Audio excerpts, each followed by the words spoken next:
The Last Cyclist is a fascinating satire that was written inside the camp by a gentleman named Karl Schwenk, who's sort of a chaplain-like character, who wrote several different cabarets, one of which, The Last Cyclist, was a biting satire that used a cyclist, a bicyclist, as a representation for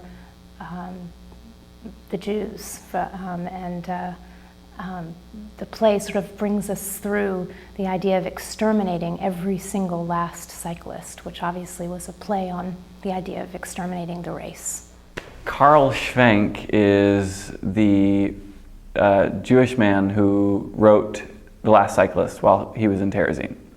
And he organized this group of actors to put it on. They did like regular cabaret acts, but this one was the last one that they never actually got to do because it was too daring.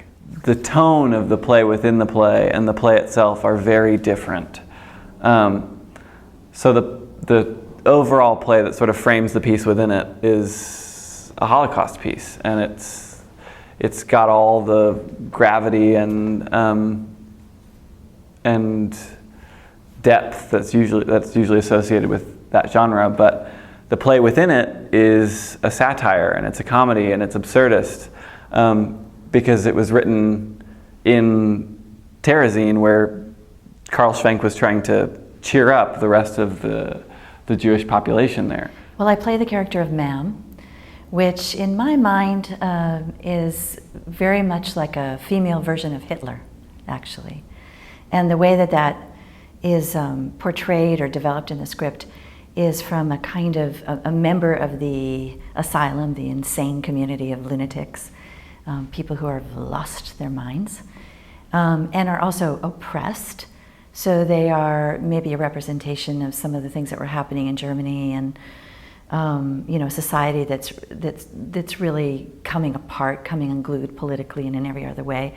And so people are a little bit fragile and crazy, and then inside that community, there is a kind of not quite right-minded person, which I think Mam is. And then out of that, the powers that be, Rat, which is another character, sort of sees something in Mam that they can use, this particular lunacy, very, very smart lunatic, who the other lunatics begin to follow.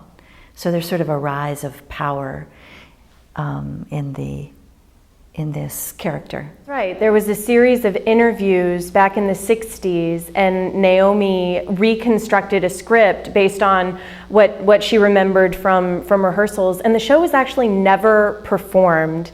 There were other inmates of Terezin that came to rehearsals, but it only ever got to the final rehearsal before the show was really canceled by the Council of Jewish Elders. I mean, what can you say when you're the one who survived, really? This play has been, it was actually recalled by Jana Shedova, one of the actresses in the play, back in the 60s, and then it's been reconstructed and reimagined by our current playwright. And so what we'll see is the play itself, the dress rehearsal of the play itself inside the setting of Terezin. I hope that audience will walk away with, we all know what happened during this time, and how absolutely, just unbelievably horrible. Can't even wrap your mind around what happened. What I hope people get out of this piece, though, is not just a history of what happened, but how incredibly courageous the Jewish people were and what they were able to accomplish in the midst of such horror.